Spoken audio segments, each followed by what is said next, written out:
My name's Alia Khan. I am a recovering attorney turned entrepreneur and the owner of Eastside Yoga Studio in Washington, D.C. So I started practicing yoga after I took the bar exam. I really wish I had found it sooner. So yeah, my first yoga class was in 2008, the summer of 2008. And I won't say I was immediately hooked. I'll be honest.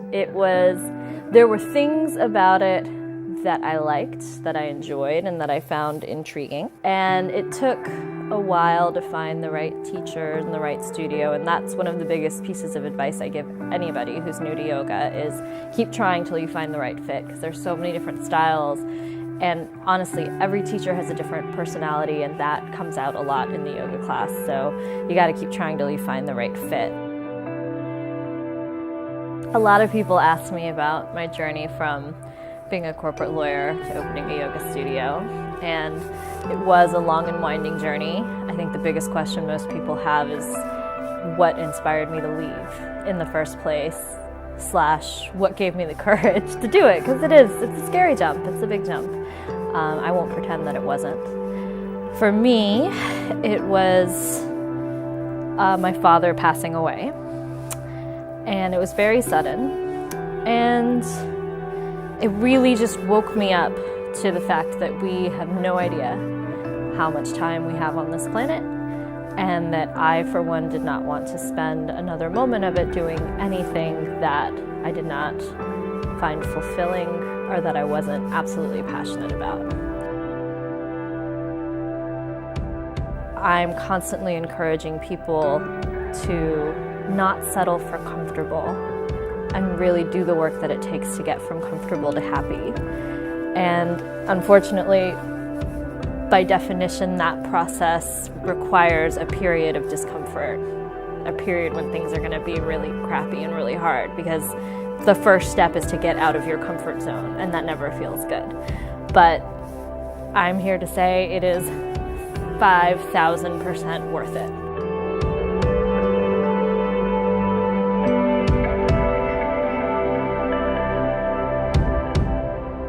My first class after opening up the studio, we opened in the middle of February, in the middle of a blizzard. There was actually a giant snowstorm that came in that afternoon, and I was terrified that nobody was going to show up, but this is an incredible neighborhood and an incredible community, and all kinds of people trekked through the snow, and the room was full, and it was just such an incredible evening. I mean, I knew that it was the start of a chapter that was going to be better than any of the chapters of my life had been before.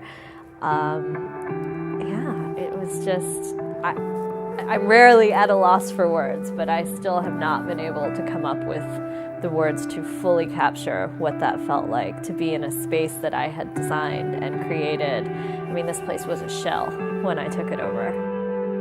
We just finished our second year. We have an incredible community that's built up around this studio. One of my main goals in opening this studio was to create a space where everybody felt welcome and comfortable.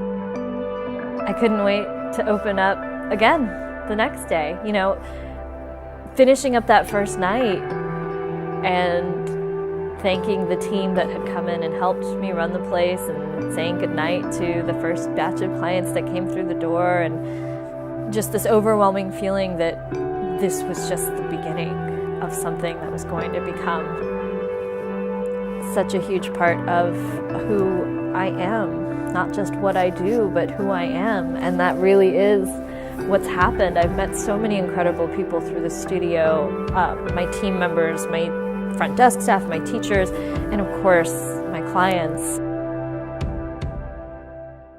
Our location is definitely unique.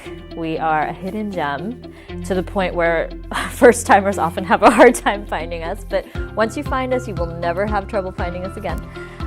We are located in the middle of a residential block in DC's Capitol Hill neighborhood, and we are on top of an auto body shop.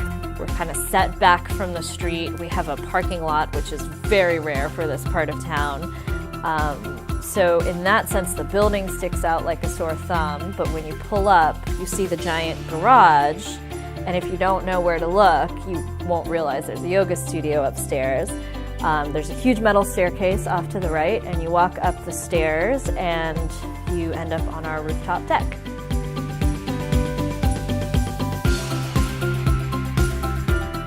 I really wanted to create kind of an oasis. My goal in terms of the design was for people to just feel like they're not in DC anymore. I just want you to feel like you've left your life behind and you've taken a little break. You've escaped to somewhere beautiful and hopefully relaxing. So when the weather is nice, we hold classes outside. We have a large space with rubber tiles that are ideal for practicing yoga. They're actually really cool. They look sort of like a sandy concrete, but then when you step on them, they're rubber. And so that softness is really nice for practicing. And then we have a wooden deck area that we use for, sometimes we do BYO happy hours to help build community around the space. Last summer I did a yoga concert series, so I brought live musicians in and we did yoga to live music and had dessert and drinks afterwards, and those were really fun. We'll probably be doing those again this year. We just try to make as much use of that outdoor space as possible.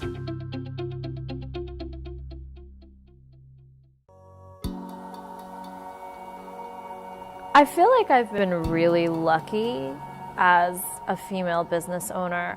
I don't feel that I've faced any particular gender-related obstacles. I know there are a lot out there that many women run into, and I think I'm just really fortunate being in a place like Washington, D.C., and having the knowledge that I already had in terms of the laws of the city and real estate, and just, I had a lot going for me that maybe helped me overcome obstacles. I had knowledge on my side, and I think that always helps.